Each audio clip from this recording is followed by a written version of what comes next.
Haberlerin doğru olmadığını ben size burada teker teker anlatmak istiyorum, izah etmek istiyorum.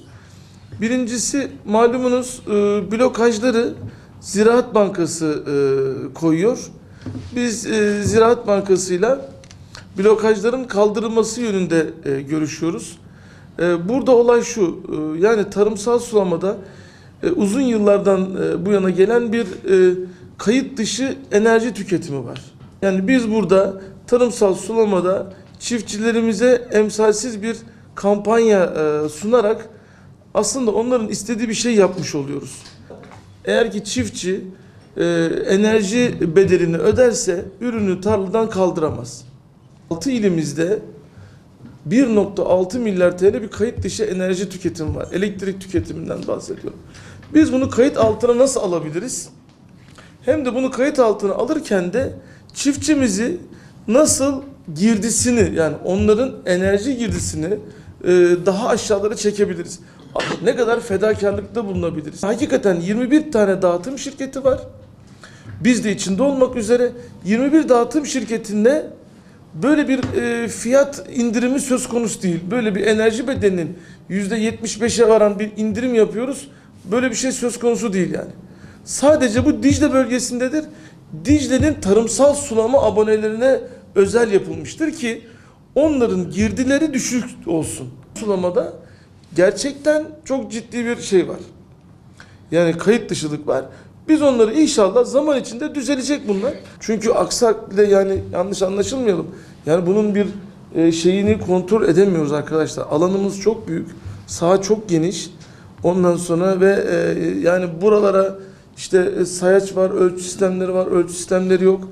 Bu noktalarda sıkıntılar olduğu için biz bunların hepsini zaman içinde kayıt altına almaya çalışıyoruz ki Diyarbakır'da zaten malumunuz çiftçilerimiz ya biz artık bu işi kayıtlı yapmak istiyoruz dediler ve bizimle 3 yıllık bir sözleşme imzaladılar, anlaşma yaptık.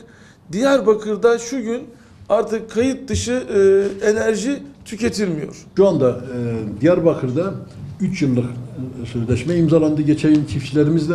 Bu yılda hepsi tamamen sayaç takıyor ve bu sayaçların kaydettiği tüketim miktarının biz %41'ini alarak çiftçilerimizle sözleşme imzaladık.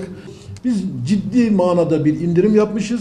Bölgemiz İstanbul bölgesinden sonra, Boğaziçi bölgesinden sonra Türkiye'de en fazla elektrik tüketen bir bölge.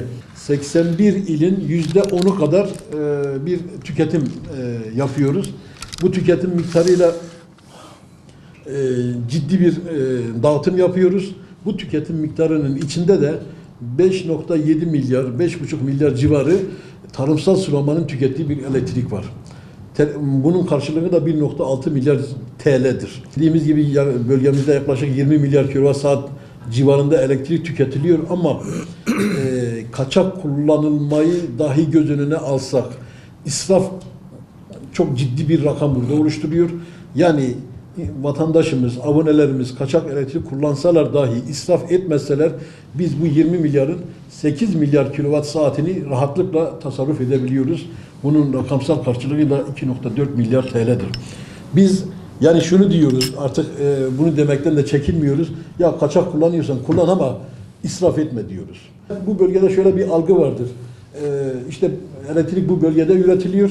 Efendim bu bölgenin hakkıdır şeklinde bir algı var. Bu Türkiye'nin en büyük 3 tane hidroelektrik santralinin ürettiği 2014 yılı içerisinde ürettiği elektrik miktarı bizim burada kullanılan kaçak elektrik karşılamıyor.